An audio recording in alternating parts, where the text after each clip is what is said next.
Hey guys, apologies for the technical difficulties there that we're having. Internet went out there, and I do apologize about that. But we are hopefully back for good. Actually, this time Chris will be joining back up again here shortly, and we are going to dive into the Super Regional matchup with Ole Miss and Southern Miss. I do again apologize for the technical difficulties there that we are having, but Chris will be back with me here shortly, and then we will be back on board with going over the Super Regional. So thanks so much for your patience there as we got the internet issues taken care of. But hopefully we have those resolved, and we should be good to go now for the remainder of the show. So I have been down here for most of the afternoon, and I was at the press conference earlier with both of the coaches. It was a joint press conference with both head coach Mike Bianco and head coach Scott Berry. And a lot of good things to say in that press conference as Chris is joining me again now. Chris, apologies there for the technical difficulties. The internet is just not wanting to cooperate. I guess Al Gore didn't pay his bill tonight or something like that, right? Jokes aside, it wasn't a political statement. It was just trying to be funny. No, I don't think anybody expected it. Tell us a little bit about the press conference. So, Austin, I heard you leading into it. Yeah, so I was just filling time until you joined back up. But yeah, so the press conference today was very good, as you might expect. A little bit of coach speak and a little bit of genuineness from both coaches. Well, now these two coaches do know each other very well. They've been friends for quite a long time. They actually came into coaching at the major level, for lack of a better term, at the same time. Ole Miss hired Mike Bianco back in 2000, and Southern Miss hired Scott Berry as an assistant in that same year. He was not the head coach in that same year, but came on as an assistant in that same year. So they've known each other for a very long time, a lot of experience with each other. You can tell they're very close, but also very competitive when it comes to these baseball games. And as close friends as they might be, neither one of them is planning on losing to the other one this weekend. Yeah, I think it's a really intriguing matchup from that friendship standpoint. And I think that was really echoed in what we heard from the players yesterday or the day before. I've lost all track of time this week, to be very honest with you. But we heard that a lot from the players, especially players like Kemp and players like Hayden Dunhurst, who talked about the friendships that they have and the travel ball relationships that they have with players on Southern Miss's team. And Kemp even made the comment that he'd probably even go out to lunch with some of the guys either today or yesterday when they got into town. So that just shows you that, baseball's really a brotherhood. No matter what jersey you're putting on, they're still friends with each other. And I think back to the situation that we had last year when both State and Ole Miss had to fly to Arlington and ended up flying on the same plane together, which had to be a little bit interesting. I as an Ole Miss fan, tried and true, I don't know that would have been a really fun plane ride for me, but I probably would have put the headphones on and just relaxed a little bit and checked out a movie. Not needless to say, though, I think there's a lot of respect on both sides of the both ends of the dugout, both sides of the dugout, and a lot of admiration for the things that both these teams have been able to do thus far this year. Yeah, I mean, and I mean, obviously, Southern Miss has had a fantastic season. They are a 47-win team, which is what we're used to seeing Ole Miss up in that mark in the 45 to 50 win category. And yeah, as you said, a lot of admiration between the two teams and a lot of admiration between the two coaches in particular. And Mike Bianco, understands this is a tough place to win. And he understands what Scott Berry has done to turn this Southern Miss program into what it is. And I don't think that you're going to hear anyone say we're taking Southern Miss lightly, because they are certainly understanding that this could be Southern Miss could easily win this series. And I think Ole Miss is not underestimating them. So, yeah, that mutual respect by the coaches and the players is certainly there. For sure. And one thing that you might be a little surprised that Mike talked about today, and Mike, I don't think would be upset if I brought this up because he brought it up, is that one of the questions that was asked to him was, you've been here before, you've had chances to go to Omaha before, and you've only made it through once, essentially. Just so you know, I didn't ask that question. I wasn't going to go there. But Mike said, it gets asked a lot, and they have been there a lot. But Mike wasn't afraid of it. He said it's kind of a testament. It's no secret that we've been here plenty of times and only managed to break through once. And I thought it was kind of cool to see Bianco be, I guess, as much as he can be, vulnerable, because that's not something you see from Mike Bianco a whole lot, to be honest. Yeah, I think we've seen that a couple times this year. I think back to the question that was asked at LSU about being there for Ben's senior day.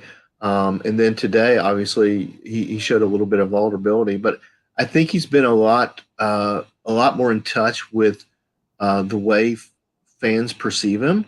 And he is opening up a little bit, which I think is really cool to see a guy do that, especially at this point in time in his career. The hope is that we're able to break through again, just like we did at Lafayette.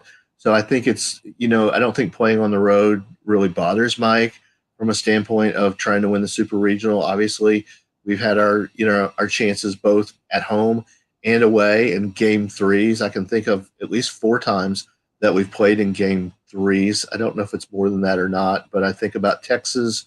I think about Miami. I think about Arkansas. I think about last year in Arizona, and then obviously the Lafayette series. So that's 5 out of 7 at least have gone to game threes. And I don't remember what the other 2 are off the top of my head. But we have a lot of experience in game threes, both from the successful standpoint down in Lafayette and from the unsuccessful standpoint last year in Arizona, and the year before that was COVID. So 2019 in Arkansas. So I think that experience, though, Tim Elko's been around for all of those series. And so he's had to taste that in his mouth a little bit. And I think that's going to motivate him. And I think that the team itself is going to use that a little bit to motivate them. And it's Tim's last ride. And he said that, and we've said that show before. But it's also an opportunity for the guys to really prove to our fans, to be very honest, that, hey, we are an Omaha team every year. Yeah, and obviously there are people that doubt that they are an Omaha team just because of the struggles that they've had in these super regionals. But I mean, I think that experience could very well carry the day here this weekend. And granted, and we're going to get into it a little bit. Obviously, Southern Miss's pitching staff is phenomenal. But the offense that Ole Miss has can easily win this series. And you've got the leadership of Elko and Graham and Bench and guys that experienced that defeat in Arkansas and experienced that defeat again in Arizona. And not just defeats, blowouts, like embarrassing defeats, 16 runs, 19 runs, not even close games. And that's not how this team wants to be remembered. So I think that's going to help them to an extent, as much as you can say something like that mentally would help them. So I'm very much excited to see the attitude that Tim and Kevin in particular bring to the series this weekend, because I think that's going to be a big deal for this Ole Miss team, like you said. I do too, and I think that the chip on their shoulder is still going to be there from being selected 64th or last in the country. I realize it wasn't a 64th selection, but being the last team in. Was that question asked at all of Bianco yesterday or today? No, it wasn't really brought up today about being the last team in. I think at this point it's been asked of him so much, I don't think anybody was brave enough to ask it one more time. Well, with the reporters that don't usually cover Ole Miss, I didn't know if somebody was going to take a stab at that, because there seems to be a tendency to ask Mike a lot of questions over and over and over again, at least from media outside the typical Ole Miss group that will ask questions of Mike. So do you want to get into the matchups a little bit? Yeah, and before we dive into the actual the matchup this weekend too, just a quick history of the series so people can kind of understand where it goes. The series is as a whole. Ole Miss leaves the series 85-57, and in the last 10 games, Ole Miss is 7-3. That goes back, of course, to the postseason last year, where these two teams played twice in the Oxford Regional, with Southern Miss winning the first championship game, so to speak, by a score of 10-7, and Ole Miss bouncing back and winning 12-9. Had to hold them off at the end. Ole Miss jumped out to an 8-run lead in that game. Southern Miss roared back and made it a game late, but Ole Miss moved on to the Super Regionals with the 12-9 victory in that one. Of course, the teams look a little different because Doug Nikhazy and Gunnar Hoagland are not a part of this year's Ole Miss team. And so the pitching staff for Ole Miss looks a little different. And Southern Miss lost a few players. And, to be honest with you, I'd have to go back and look at the roster from last year to remember exactly who they lost. But they look a little bit different this year as well. Has the topic, or have you heard of the topic of revenge factor for the Southern Miss athletes being brought up? Yeah, I mean, I wouldn't say it was really brought up as revenge, but Scott Berry did talk about it a little bit today, particularly with just knowing how those games went last year and remembering that they've got an opportunity to do it again this year and play Ole Miss again this year. Scott Berry's a very respectful coach, and he didn't. I mean, you're not going to hear him really talk about we got a chance at revenge from last year because I think the mutual respect between these two coaches is too much, but. But yeah, he did talk about it a little bit in the sense of another opportunity in the postseason.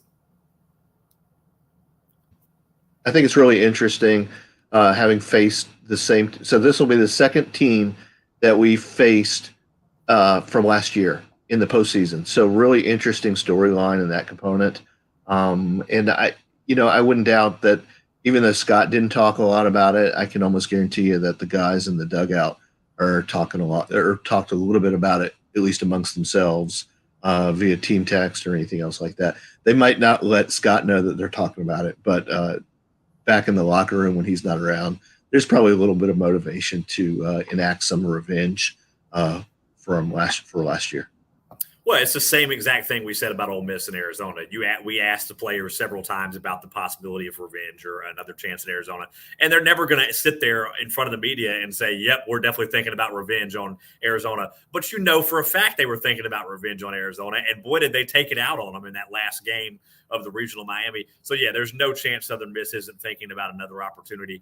Not to mention that the bragging rights, so to speak, of beating Ole Miss, beating that SEC team who, regardless of how you feel about it, there is this mentality amongst the fan bases, at least, of big brother, little brother, Ole Miss is better than you, or we're better, whatever the case may be. Regardless of if it's true or not, it's certainly the mentality amongst the loud social media aspects of this rivalry. And so that's certainly going to come into play this weekend for sure.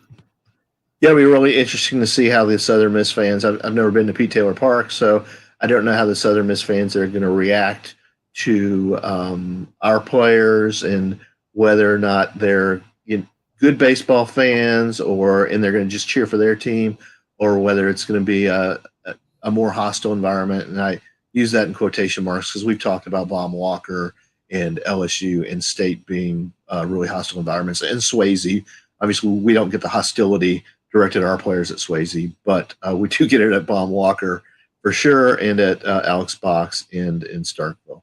The other storyline here, I think, is the battle for the state of Mississippi, and that's been talked a lot, at least here I'm on the coast right now, and that's been talked a lot about this being just, not just bragging rights, but in my opinion, this may be one of the most important sporting events in the history of the state.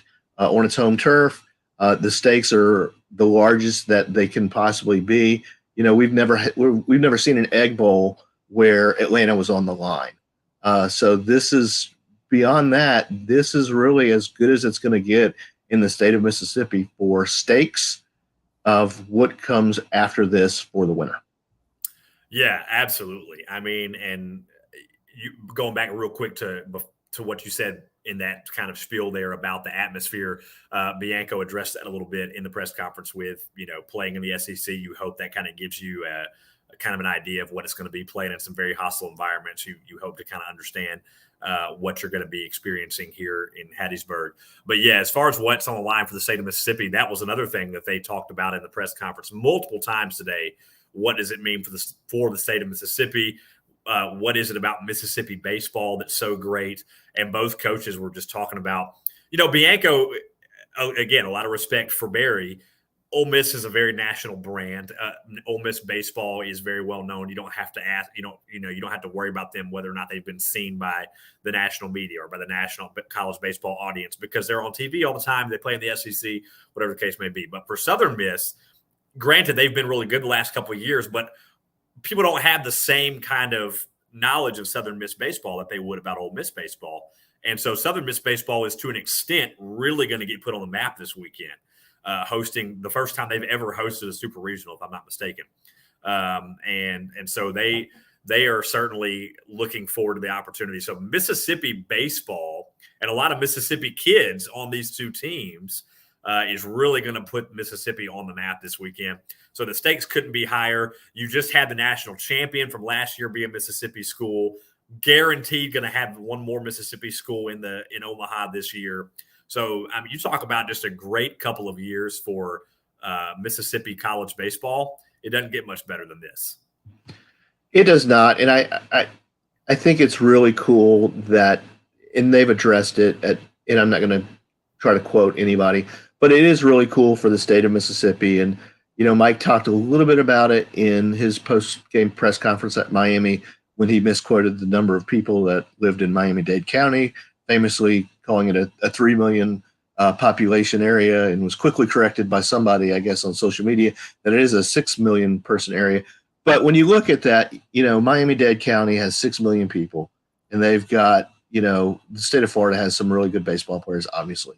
But to see the talent level of players, and not only the talent level of players, but the talent that the state of Mississippi is able to attract to come play at its 3 largest institutions is just really a testament to the programs that Scott have built, that Mike has built, and that has been built at state. So, in state was probably the front runner there for a long time with Ron Polk. But Ole Miss and Southern have quickly caught up, and it's in state. To their credit, is the first one to punch through and get the trophy. And Tim's awful hopeful that he's going to be able to raise the trophy this year, as he said in post game on ESPN Network. He was asked about the 22 home runs being the school record, and he said, "Well, that's really nice and all, but I'd rather be able to win a trophy for the state of, or for Ole Miss, the first one for Ole Miss." So really cool there. Yeah, absolutely. And another kind of underlying storyline too, while we're talking about the storylines before we really get into the matchups, is the Ferris Trophy, which is a big thing in the state of Mississippi, came down to a couple of players from these two teams, Tanner Hall being a pitcher for Southern Miss, Tim Elko, of course, the star for Ole Miss, and the Ferris Trophy went to Tanner Hall of Southern Miss. And not a big storyline, but I wonder if, especially on Sunday when Tanner Hall will be on the mound, we're going to get to see that matchup between Tanner Hall and Tim Elko. And I would be curious to see if Tim Elko has the opportunity to take Tanner Hall deep and just to say, you know what, it's cool, you won the Ferris Trophy, but I'm trying to send us to Omaha. So not a huge storyline, but I've had that in the back of my mind a little bit as well. Interesting thought. I think with Tim winning the regional MVP and doing all the damage that he did in Miami, I can only expect that Southern Miss is going to stay as far away from Tim Elko as they possibly can. 3 home runs in the championship game, 2 feet, 3 feet away from a fourth. Obviously a phenomenal Monday evening for Tim, and I just don't think that Southern Miss is going to want too much to do with Tim Elko.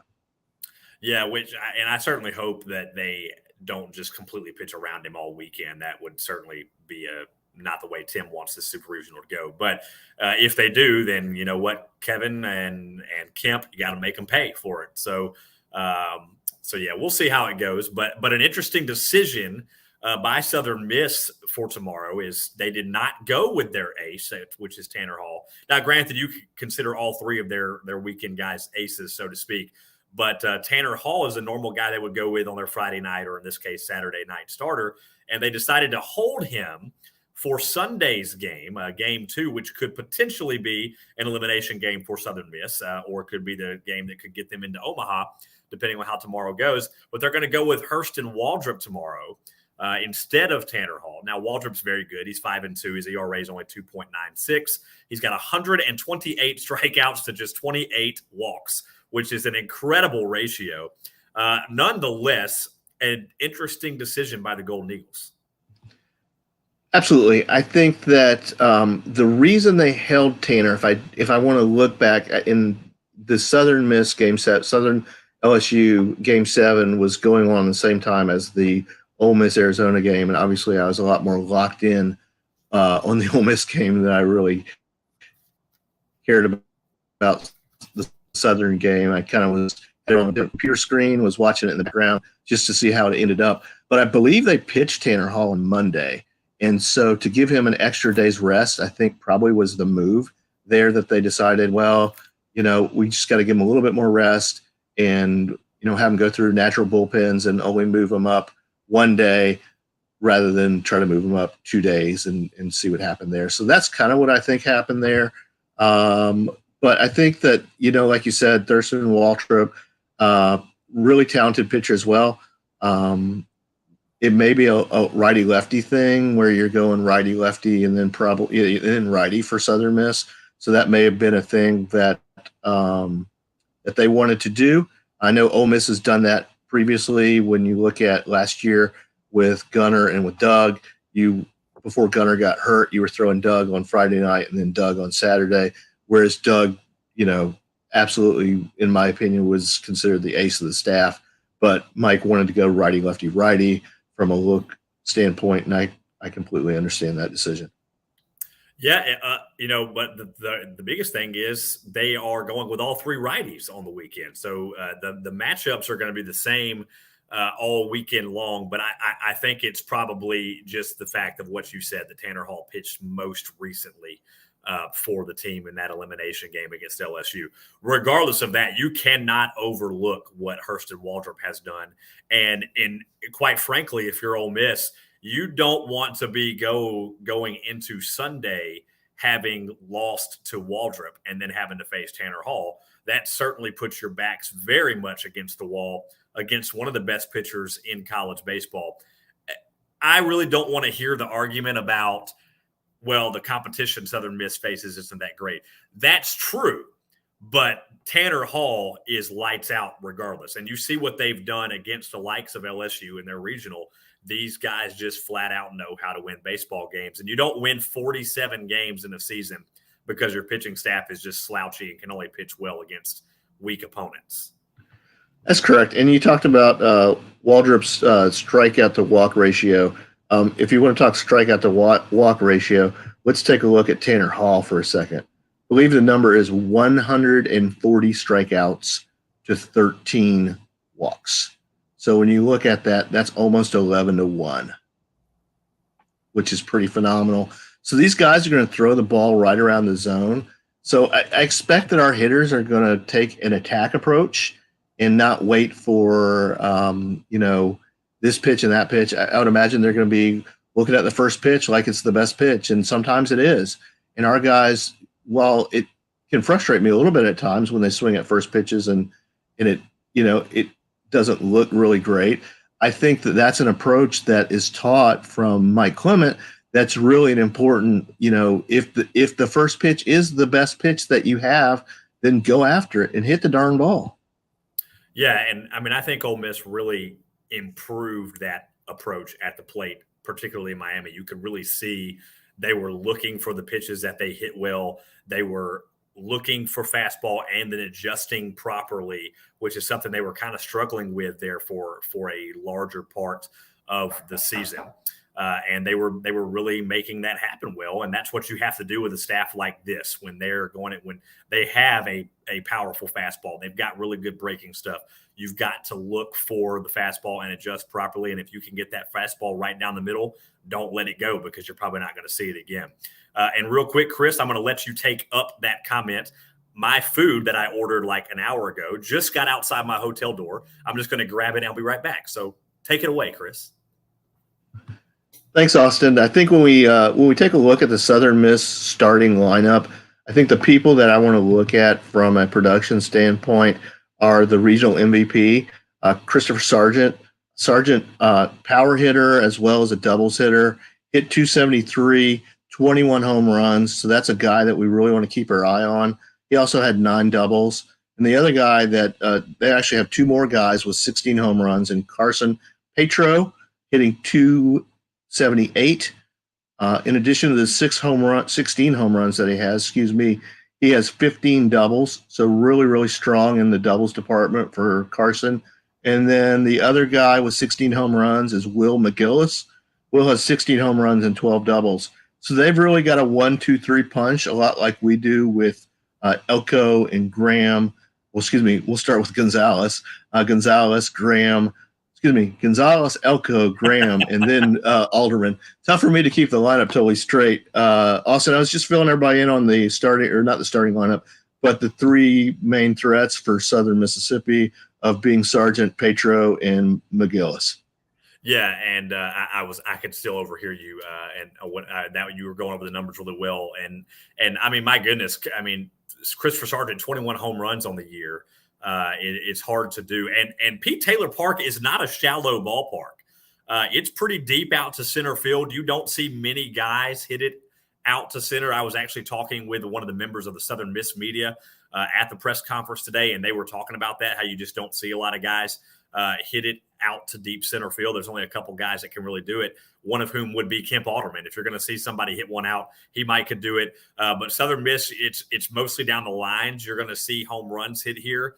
And so it's not like it's a shallow, Knoxville or something like that, where it's a small little park. So certainly for Christopher Sargent to have 21 home runs on the year is a testament to his power. Ole Miss has already experienced that power when they faced him a couple times this year. He was a crucial piece to that 10-7 win in Pearl for Southern Miss earlier in the season. So I think the key for Ole Miss is going to be exactly what they did in the regional in Miami. Don't let the guy beat you that's going to beat you if you give him the chance. They held Yo-Yo Morales at bay for Miami, and they didn't let Daniel Susac beat him for Arizona. If you can do that, if you're DeLucia and you're Elliott, and you can keep Christopher Sargent and Carson Paytow from beating you, those two guys in particular, then you're probably home free. Let someone else beat you if you're going to lose, but don't serve them up the win. Yeah, I think the interesting stat when you do the comparison between the two teams in the home run category is while Southern Miss, 82 is a big number. I think it's their record for number of home runs on a season. You flip the page and you look at our guys, and we've got 89 home runs. And so it's not like we're going to get beat in the power department. We've got Elko with 22. We've got Gonzalez with 17. We've got Chatinier with 11, which is just a shocking number to me almost, that little Peyton Chatinier, and by little, I mean little in size, not in stature nor in heart, has 11. And then you've got Kemp and Graham with 10 each. And so it's not like we're going to get beat in a home run derby here if you just line the two squads up and start throwing batting practice. But obviously, that's not how the game's played. And so we've got pitchers that we have to be concerned about. We've talked about the two Southern Miss starters, and you've mentioned Elliott and DeLucia, and I think they're battle tested by now. I mean, you have DeLucia, who threw a great game against Arizona. You have Arizona. And then you have Elliott, who, my goodness, you could not have asked for a better game against Miami. He was named to the regional team. And then you've got our bullpen that stacks up really well. So I think this is really an even matchup when you go right down the line. And I realize that if you look at our GPA, if you look at our ERAs versus their ERAs of starting pitchers, ours are going to be a little elevated in comparison. But I haven't gone, extremely deep into the numbers to look at last 5 starts or anything else like that. But DeLucia's ERA is really elevated, and I can't remember where that elevation came from.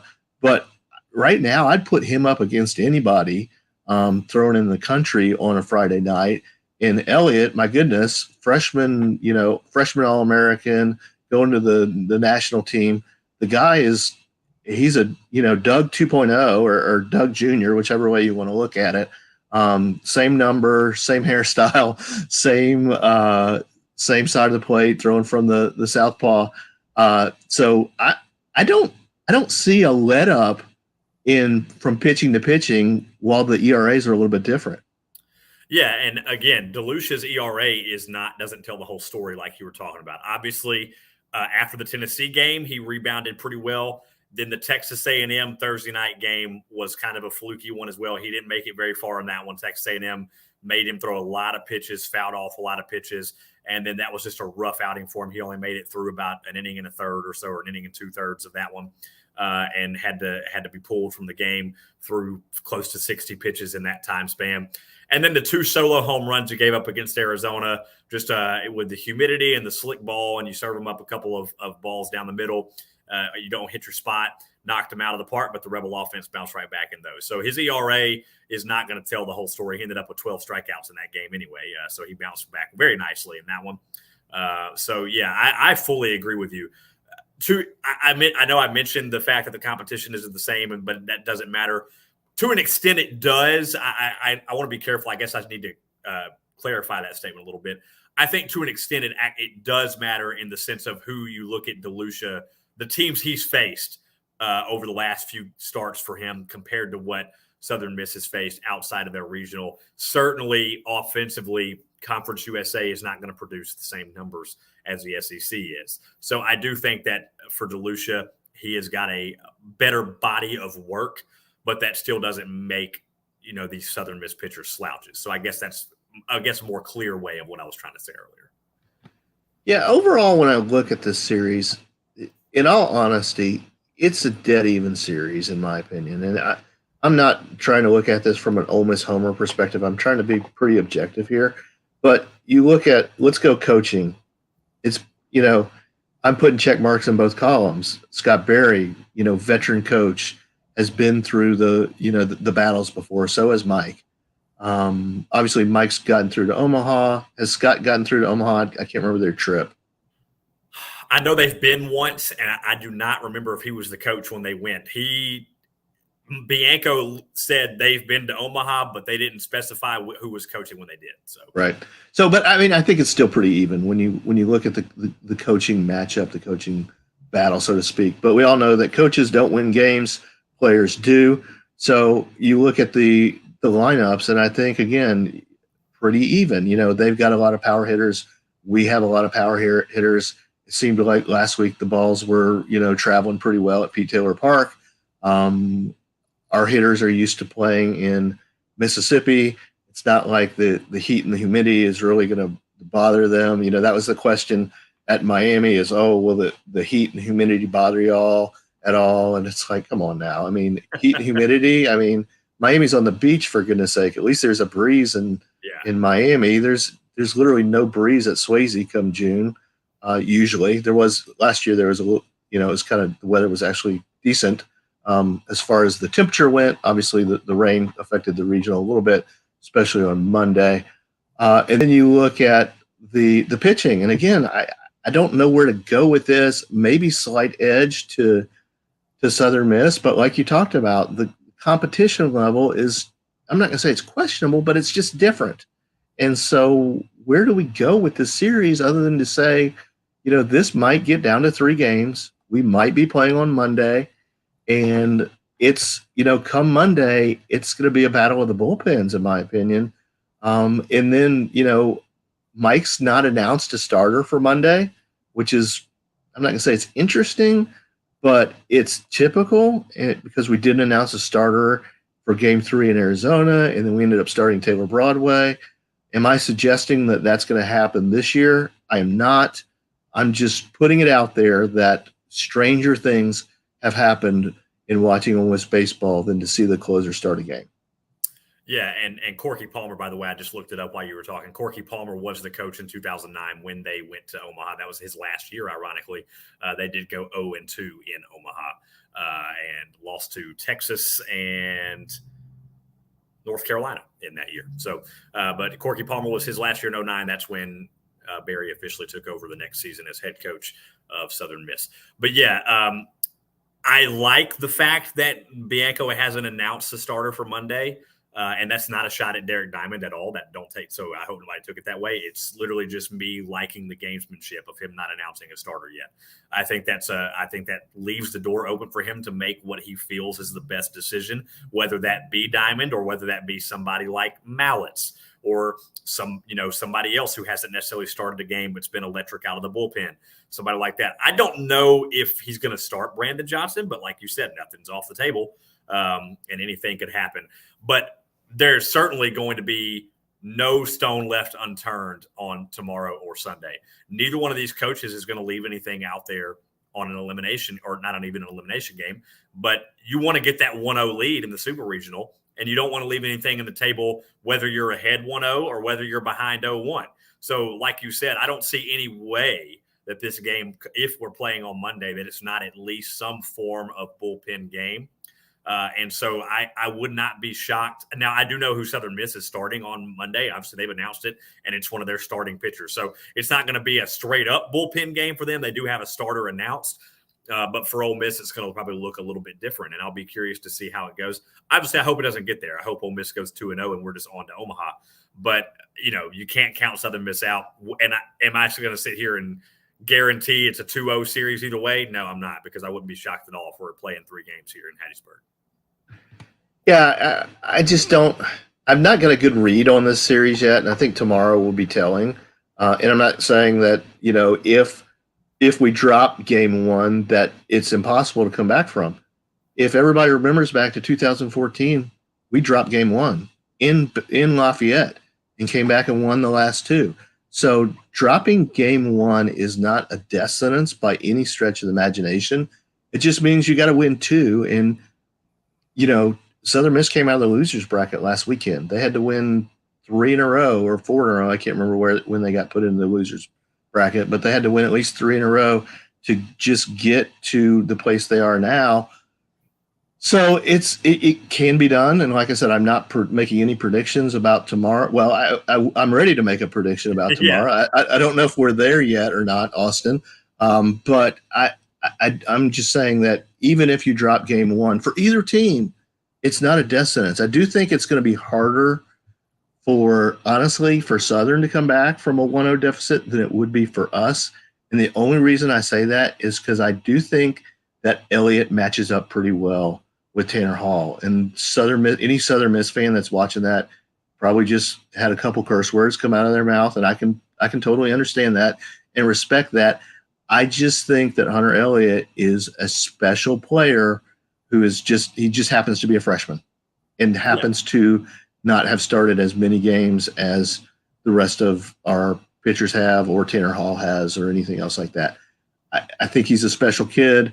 I think he's going to go on to do a lot of great things in the sport of baseball. So I think this is this is kind of going to be a coming out party. Yeah, and one thing Hunter Elliott has proven going last weekend is he's not afraid of the big moment. He gets out there and he just treats it like another game, and he pitched very well in Miami, and I think he'll do the same against Southern Miss here at Pete Taylor Park. I don't think he's nervous at all about pitching in a super regional. You just have to keep your head on your shoulders, go out there and just treat it like any other game. Treat it like a road game, and that's what the 2 coaches talked about today is it's just another game on the schedule. Saturday is the most important game we get on our schedule so far. You got to win it and just treat it like another game. Now, that's a lot easier said than done. Obviously, the players are going to be amped up. It's really easy to get amped up in this one, particularly Dylan. Dylan's going to be very amped up, I feel like, come tomorrow. But yeah, you just keep your head on your shoulders and get out here and treat it like another game. And right now, the way Ole Miss is playing, they can beat anybody. The way that they've been playing the last week and a half, they can beat anybody. I mean, Elko said it best, right? And I'm it's a T-shirt by now or a hashtag, but don't let the ribs get hot. And I'm going to keep going with that and ride that train until we get to the end. I'm hopeful there's some T-shirt companies in Omaha, Nebraska that are watching right now and are starting to get some T-shirt designs ready. And I hope one of them is "Don't let the ribs get hot." If it is, let me know where I can come purchase it. I plan on being in town next weekend. So let's hope there's some T-shirt companies in Austin that can make in Omaha that can make a little money off of me. Austin, before we get to picks, do you want to tell everybody where they can find information about all the activities this weekend? Yeah, absolutely. Over at therebelwalk.com, we will have all the updates for you. There will be articles and updates posted throughout the weekend. You can follow the Rebel Walk on Twitter at the Rebel Walk. You can also follow myself and Chris on Twitter. We'll be posting throughout the weekend as well. I am at Austin on Air 1021. He is at Rebel Inc. That is Rebel INC. So you can follow all three of those accounts for all the updates throughout the weekend. Chris and I'm sure we'll be doing potentially doing another show tomorrow. We'll do some more talking on that throughout the day tomorrow, depending on how the day and the game go. But we will be keeping you guys updated all weekend long at all of the Rebel Walk channels, and really excited to be here in Hattiesburg for what has proven to be a very difficult place to get in this weekend. So I feel like we're kind of lucky in that regard. Yeah, a little before we get to predictions, a little weather update. This afternoon is looking a little questionable. We had 40% chances of rain in the afternoon.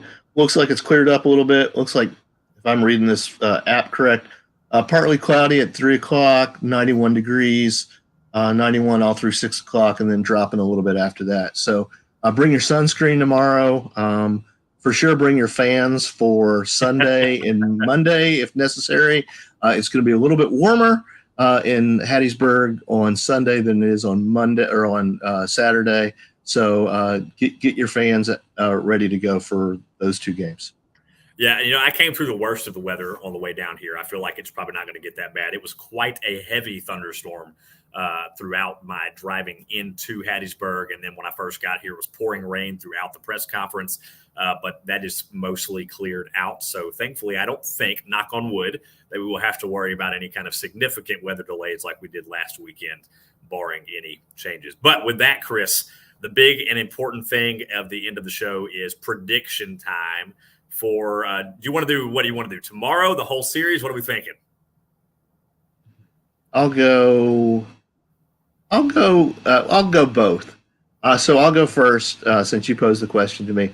Tomorrow, I've got the Rebs winning. I do think DeLucia is going to come out with a lot of energy and a lot of his just gusto and machismo, but I think he's going to channel it down and be able to throw probably into the 6th inning.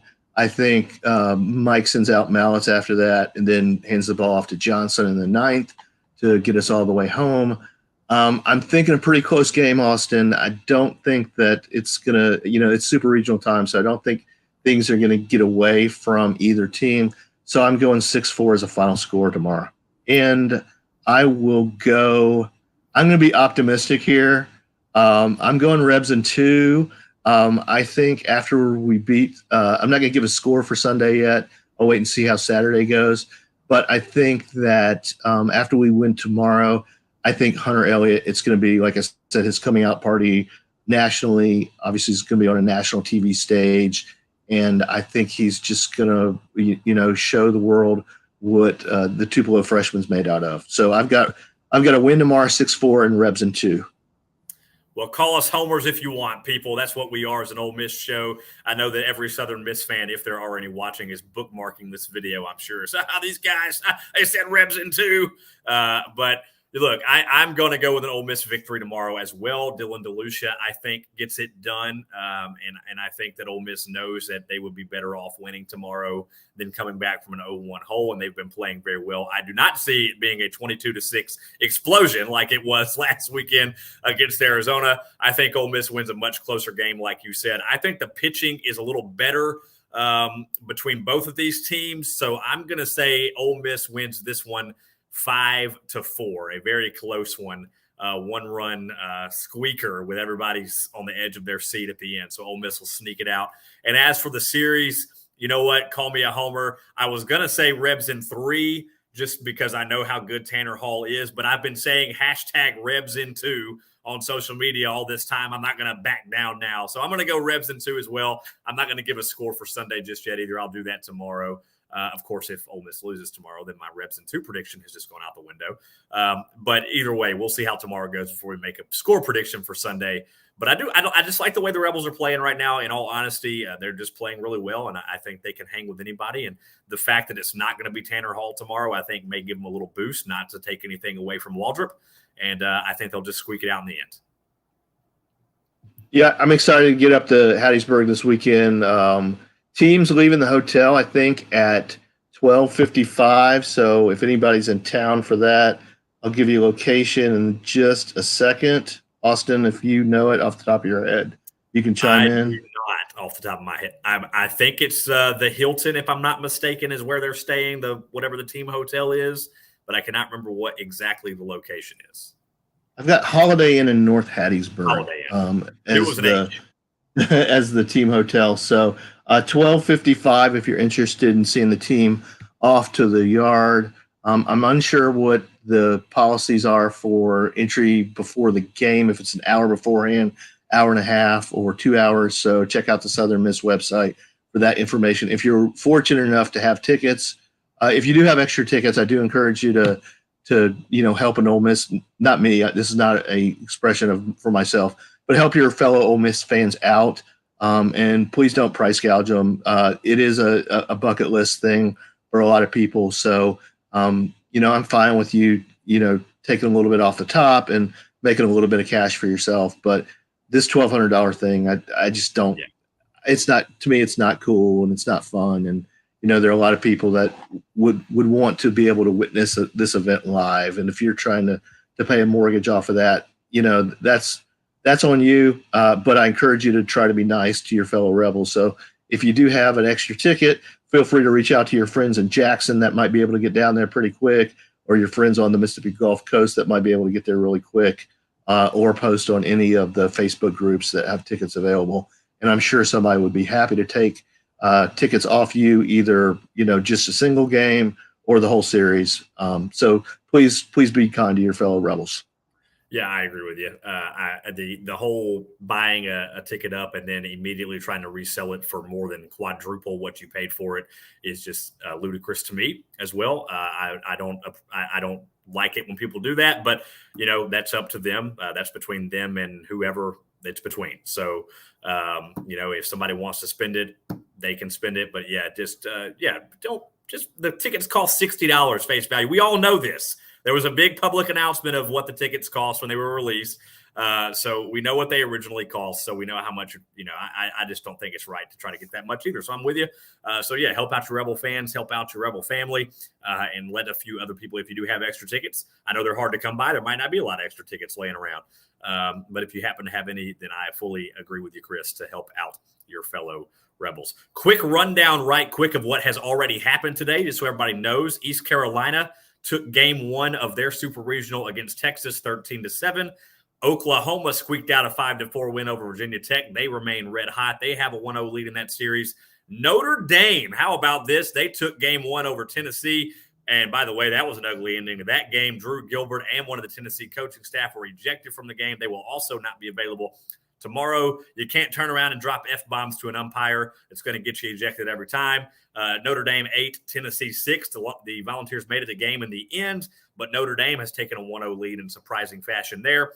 And Louisville currently leads Texas A&M 3-1 in game one of that series. That one's still very early. However, I believe it's just the third or the fourth inning in that one. So a lot more ball game to go in College Station. So that's the 4 supers that are happening today. And we've got 4 more coming tomorrow to finish out the remaining 8 teams, including the most important one of the weekend, Ole Miss and Southern Miss. Chris, as always, it's been a pleasure. I look forward to seeing you tomorrow, Austin.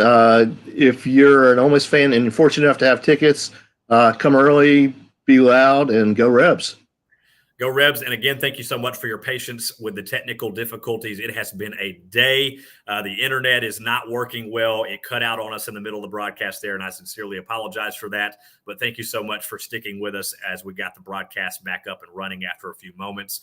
And we really appreciate, as always, you all watching and participating in these shows that we absolutely love bringing to you every time we do them. But we look forward to talking to you again tomorrow. Hopefully it will be after a big Rebel win. And Ole Miss looking to take a 1-0 series lead tomorrow. Hotty toddy, go Rebels. And we will talk to you again tomorrow. Have a great night, everybody. Hotty toddy.